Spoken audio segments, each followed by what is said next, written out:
ഉണ്ടാക്കാൻ പോകുന്നത് ചാള റോസ്റ്റ് ചെയ്യാനാണ് പോകുന്നത്.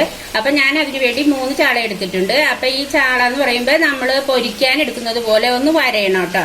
ഇങ്ങനെ ഒന്ന് വരഞ്ഞു വെക്കണേ. പിന്നെ അതിന് വേണ്ട ഇൻഗ്രീഡിയൻസ് ആണ്: ഒരു 6 വറ്റൽമുളക് ചതച്ചെടുത്തിട്ടുണ്ട്, ഒരു വലിയ തക്കാളി ഇതുപോലെ പീസായിട്ട് അരിഞ്ഞെടുത്തിട്ടുണ്ട്, പിന്നെ ഒരു 3 വലിയ പച്ചമുളക്, 1 ഇഞ്ച് നീളമുള്ള ഒരു ഇഞ്ചി രണ്ടും കൂടി ചതച്ചെടുത്തിട്ടുണ്ട്, പിന്നെ ഒരു 8 ഉള്ളി ചെറുള്ളി ചതച്ചെടുത്തിട്ടുണ്ട്, പിന്നെ കറിവേപ്പില, ഒരു സവാള ഇതേപോലെ പീസായിട്ട് അരിഞ്ഞെടുത്തിട്ടുണ്ട്. പിന്നെ ഇനി ആവശ്യത്തിന് ഉപ്പും വേണം. അപ്പൊ ഇത് നമ്മൾ സാധാരണ ചാള റോസ്റ്റ് ചെയ്യുന്ന അതുപോലെയല്ല, ഒരു നന്നായിട്ട് ഒരു സ്പെഷ്യൽ ആയിട്ടുള്ള ചാള റോസ്റ്റ് ആണ്. അപ്പൊ നമുക്ക് ഇനി അത് ഉണ്ടാക്കാനായിട്ട് നോക്കാം. വെളിച്ചെണ്ണ ചൂടായിട്ടുണ്ട്, അതിലേക്ക് സവാള അരിഞ്ഞു വെച്ചത് ഇട്ട് കൊടുക്കാം.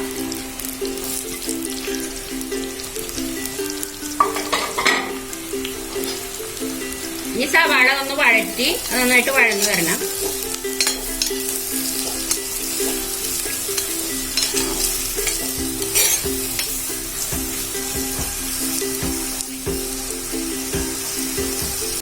അപ്പൊ സവാള വഴറ്റുന്ന സമയത്ത് നമ്മൾ ഒത്തിരി ഉപ്പിട്ട് കൊടുക്കുകയാണെങ്കിൽ അത് വേഗം വഴഞ്ഞു കിട്ടുക.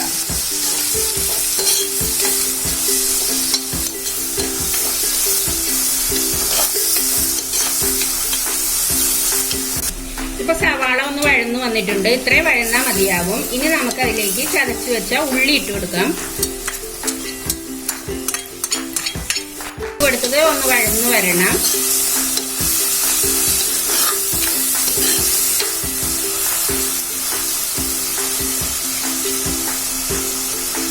നമ്മുടെ ഉള്ളി ഒന്ന് വഴന്നു വന്നിട്ടുണ്ട്.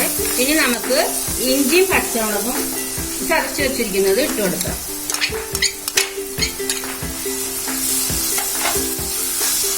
അതൊന്ന് ചെറുതായിട്ട് വഴന്നു വരണം എല്ലാം കൂടി. അതിന്റെ പച്ചമണം പോകണം, അതുവരെ ഒന്ന് വഴറ്റി കൊടുക്കണം. അപ്പൊ അതിന്റെ പച്ചമണമൊക്കെ പോയി വന്നിട്ടുണ്ട്. ഇനി നമുക്ക് ഒരു വലിയ തക്കാളി അരിഞ്ഞു വെച്ചത് ചേർത്ത് കൊടുക്കാം. അതൊന്ന് നന്നായിട്ട് വഴന്ന് കിട്ടണം.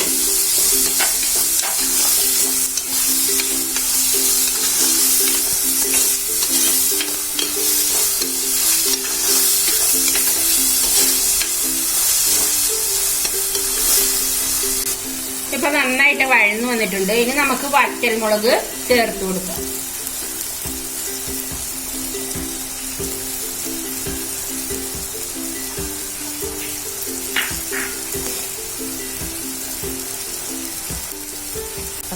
ഇനി നമുക്ക് മീൻ അതിന്റെ മുകളിലേക്ക് ഇങ്ങനെ വെച്ചു കൊടുക്കണം.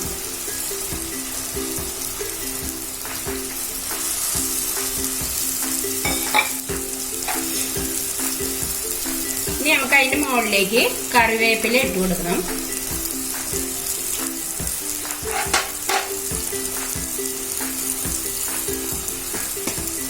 നമ്മൾ ആവശ്യത്തിന് ഇത് കുറച്ച് ഉപ്പ് നേരത്തെ സവാള വഴറ്റാൻ നേരത്തെ ഇട്ടിട്ടുണ്ടായിരുന്നു. അപ്പൊ ലേശം ഉപ്പും കൂടി ഒന്ന് വിതറി കൊടുക്കുക. ഒരുപാട് ഉപ്പാവരുത്.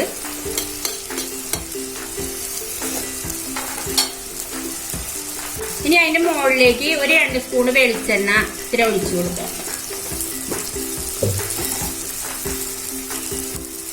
ഇനി നമുക്ക് സിമ്മിലിടണം.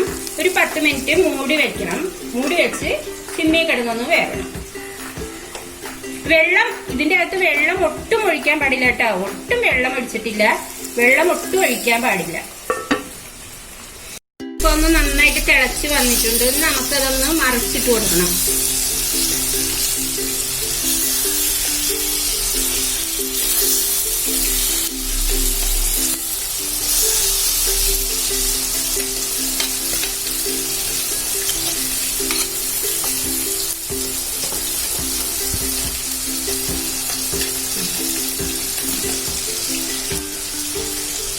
ചാള റോസ്റ്റ് ഇവിടെ റെഡി ആയിട്ടുണ്ട്. നന്നായിട്ട് വെന്തൊക്കെ കിട്ടിയിട്ടുണ്ട്.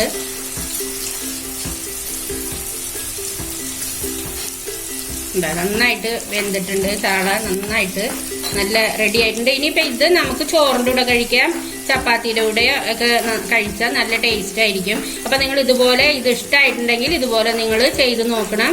എന്നിട്ട് നിങ്ങൾ ഇഷ്ടമായിട്ടുണ്ടെങ്കിൽ കമന്റ്സ് ഇടണം, ലൈക്ക് അടിക്കണം, ഷെയർ ചെയ്യണം. ഇനി അടുത്ത വീഡിയോ ആയിട്ട് കാണാം.